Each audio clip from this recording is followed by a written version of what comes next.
Okay, welcome back. We are going to be doing the exercise called rolling back in your book. It's also rolling in the ball because that's exactly what you're going to be doing.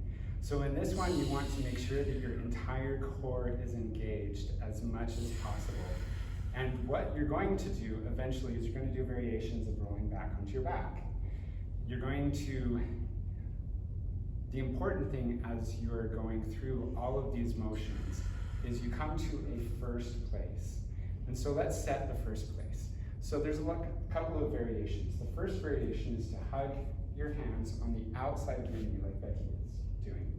The next variation is to take your hands behind your knees and then hugging everything into the core as much as you can. You're going to come back on your sit bone, right? You're going to be holding here.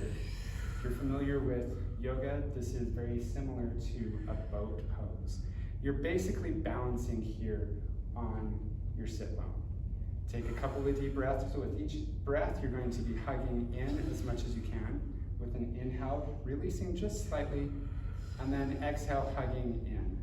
All right, now drop your knees, take a break. This is the beginning level. If you want to stay here, you can stay right there. Taking 5 different breaths where you hold yourself up and come to a balance. So coming back, taking your toes off, holding here. And this, if you want to stay here, this is where you can stay.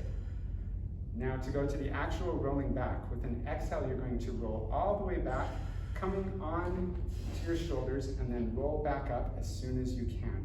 Rolling back down, and then coming back up. And as you're coming back up, make sure that your toes don't touch the ground.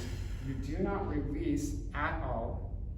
So let's demonstrate what it looks like to release. So as you come back, release just a little bit as you're coming back down, and then try to come back and collapse back together. It's going to be a giant mess. So you want to hold everything as tight as you possibly can. Rolling back one more time, and then coming back up. So these are the first 2 levels. Now, from here, you can start to play with it. You can have a lot of fun. So you can come up into a tabletop position with your legs out, rolling back that way.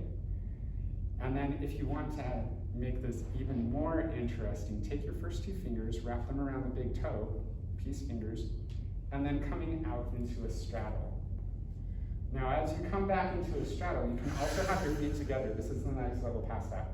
As you come back, you want to roll back and touch your toes actually all the way on the floor and then come up. So with your feet together and then come out into a straddle. Initially, coming into a straddle may be easier. Roll back, touch your toes on the floor, and then come back and hold it. This will probably take a couple of times. You're probably going to fall back just like that. Just keep going until you can hold it. And then hug your knees into the chest, squeeze everything back together, and relax. Good job.